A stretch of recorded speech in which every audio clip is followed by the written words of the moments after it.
Students, I would like to take this opportunity to refresh a concept that it was previously introduced in Spanish 1 and is about ser and estar. As you already know, the verb ser must be conjugated in the following format in the present indicative: yo soy, tú eres, él, ella, usted es, nosotros somos, vosotros sois, ellos, ellas, ustedes son. The verb estar. Please be careful, you have to include accent marks in the conjugation pattern. So let's take a look. Estoy, estás, él, ella, usted está, nosotros estamos, vosotros estáis, ellos, ellas, and ustedes están. Once you know how to conjugate this verb accurately, you're going to be able to implement this verb in different situations. So this is exactly what we need to remember. The verb ser is used in some situations and the verb estar is used for other situations. So let me go ahead and start off with the verb ser real quick. The verb ser is going to be utilized in situations that are related to days of the week, dates, occupations, professions, characteristics of people or things, time, origin, nationalities, relationships. I just want to emphasize that there are other uses of the verb ser as well, but for now, keeping this acronym in mind, doctor, will be sufficient. Please remember this.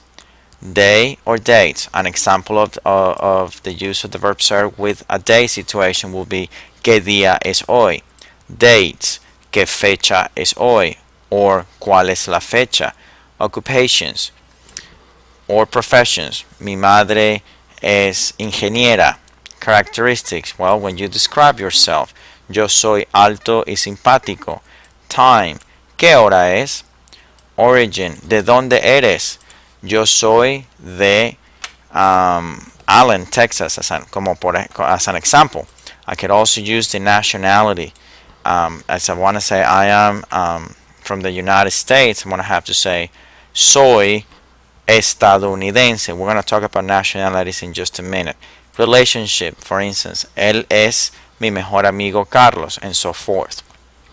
I really hope you remember the acronym doctor because it will help you to always be accurate with some of the uses of the verb ser.